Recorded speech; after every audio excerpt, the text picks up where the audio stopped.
Hi everyone! We're sure you know lots of very British phrases by now, but there are still plenty left to learn. You didn't think we'd leave you in the lurch, did you? This video is full of very British phrases that we just couldn't wait to share with you.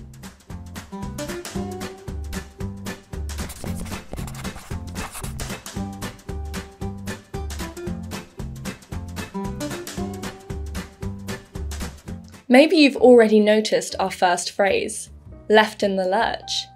This doesn't have anything to do with the verb lurch, which means to move suddenly forwards.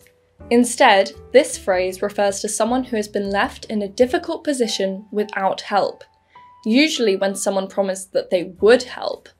For example, if I promised Pip that I would drive him to school but never arrived to pick him up, he would be late to class.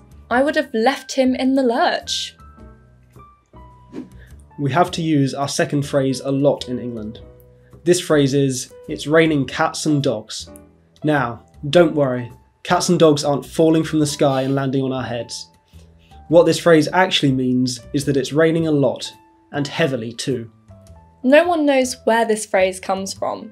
It's possible that it's from the Greek expression katadoxa, which basically means unbelievable. And if someone says it's raining cats and dogs, it's definitely raining unbelievably hard. The first time it was written down in English was in 1651. We've been saying it in Britain ever since.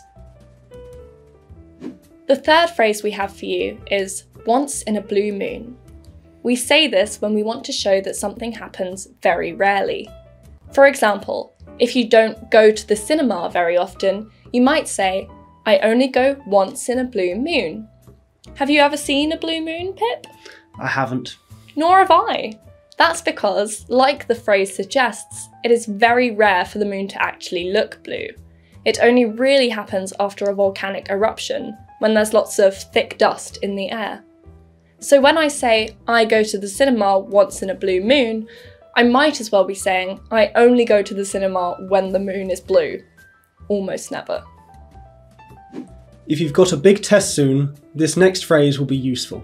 Phrase 4 is fingers crossed. People in Britain probably say this every week. If someone tells you they've got something important coming up, which they hope will go well, like a job interview, saying, I'll cross my fingers for you, is a way to show hope and solidarity, and to wish someone, or yourself, good luck. There's an action that goes with it too, that looks like this. Normally, people make this symbol alone. However, hundreds of years ago, people did it together. You would cross your finger over your friends to replicate the symbol of the cross, which people thought was very powerful. Today, we still make the symbol and we use the phrase in everyday speech. It's an informal and friendly thing to do in Britain, but we don't cross fingers with other people anymore. This last phrase is full of beans. No, really, that's the phrase, full of beans. This is most often used to talk about children who are lively, like, the children were full of beans today, they were so active. However, this phrase wasn't always used to talk about children. It used to refer to horses. In the 14th century, farmers fed their horses beans. After being fed, the horses were much more energetic and lively, so the beans became connected with liveliness. Today, of course, we Brits eat beans all the time.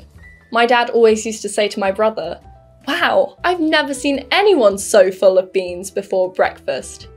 Even before he'd eaten, my brother was always lively and active, as if he'd eaten a whole meal. So, now you know 5 more very British phrases to make your English sound like a native. Which was your favourite? And do you know any more? Let us know. See you next time!